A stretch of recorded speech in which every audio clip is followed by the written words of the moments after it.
Hello, for this project, Visual Journal, I created a journal out of the copy papers that we have left in our paper trays.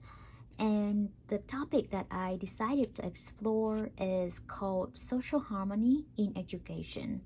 The main reason for exploring this project is because I've been interested in learning about how harmony is such an important concept in education in the East, at least in my country, Vietnam, but it has not been as important as it appears to be here in the United States. And in the long run, social harmony in education will probably my research focus, at least for the dissertation.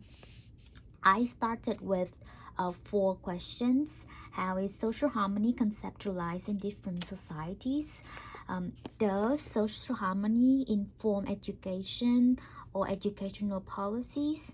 And if it does, in what ways does social harmony inform education? And finally, what are constraints and affordance of social harmony in education? On a side note, I picked this stick from my son's play box, and I kind of like the colors here because to me they kind of symbolize how like different colors have their own beauty, but also once they are put together they kind of create some synchronies, at least through my eyes. So I started the search by going to Google Scholars and identify some articles, journal articles for the most part, that talk about either the concept of harmony or how social harmony and harmony are applied in education in particular. And I cut out these images from a magazine that we picked from the grocery store. I kind of like this theme because to me not only the depicted flowers and leaves here represent how in fact in the nature different species and plants they live together in harmony to kind of coexist in harmony with one another, although there are conflicts. But in general, when we look at this image, it kind of brings out a fresh perspective.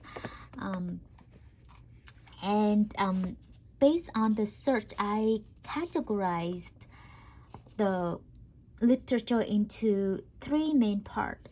The first part is about conceptualization of social harmony, which includes 3 first references. The second part is about how social harmony informs, influences, and constraints education. So that would be the 4 articles from Vong, Developing Creativity and Promoting Social Harmony, to Law and Hall, Music Education in China in Search of Social Harmony and Chinese Nationalism. So that is the second chunk of the literature. And for the last chunk, I found the book Curriculum for Justice and Harmony by Keith Barton and Lee Jing-ho. I categorized it as the one that offers a critical vision of social harmony and how it can be applied to curriculum. So as I started reading the articles on how social harmony can be conceptualized, in fact, social harmony is not a concept that's singular to Asian or East Asian. Another concept that also reflects the dimensions of harmony is called Ubuntu, which is referred in Vender's article. And this concept of Ubuntu promotes the common good of society and includes humanness of as an essential element of human growth. And for the most part, Ubuntu sometimes is coupled with or sometimes equated with communalism and living harmoniously together. However, in this article, I will focus more on the Confucianist perspective on harmony, which is a classical one. And in the classical Confucian concept of harmony, according to Li, Confucian harmony is reflective and mediated in the sense that it is generated through conscious and persistent efforts of humanity. And more importantly, harmony in the Confucianism has two dimensions. It is both a metaphysical and a moral concept. Another aspect of harmony is his relationality, and it takes place at multiple levels. If you pay attention to the circles, it represents how harmony is taking place at different levels, at the self level, at the family level, at the community level, country level, and the world. And when it comes to family or community, in Confucianism, they have different kind of relationships. For example, self with self, a son with the father, a wife with the husband, a student with the teacher, and a person with the king. And this kind of relationships are supposed to be in harmony by maintaining certain principles and, of course, following moral understandings. If you want, I found out one website from Professor B. Hoffet, where he wrote a lot about Confucianism. I think I will spend more time reading this. This is more like a blog post, reading the blog post and learn more about how Confucianism and harmony is interpreted through the lens of a Western professor. One important thing, and this is the image of Confucius, like the father of Confucianism. And one important characteristic of harmony is education.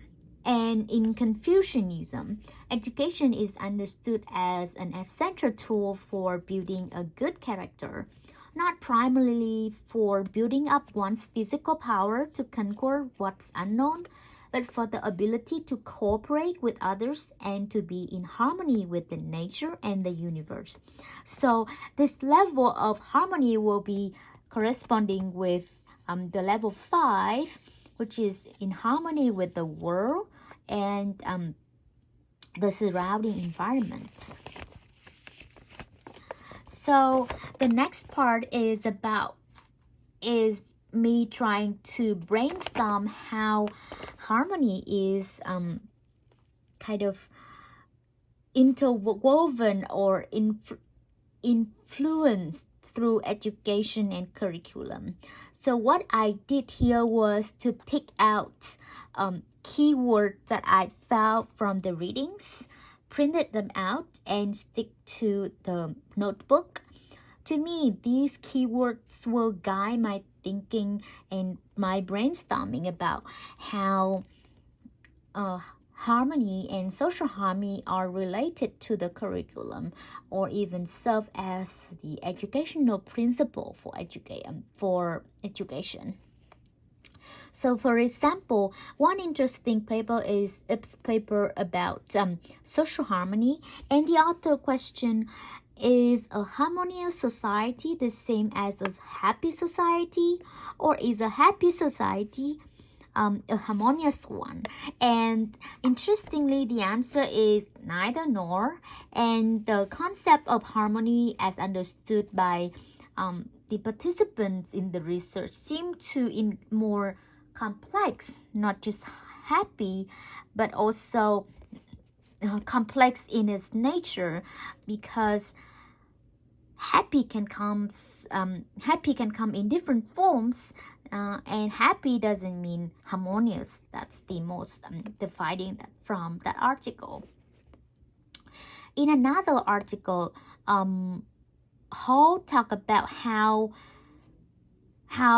harmony can afford but also constrain education a lot, and she looked at how teachers in Singapore cope with the national curriculum, which prescribe harmony through multicultural education. And she concluded that with harmony, teachers are challenged to build trust and harmony with the society, but also they also have problems with integrating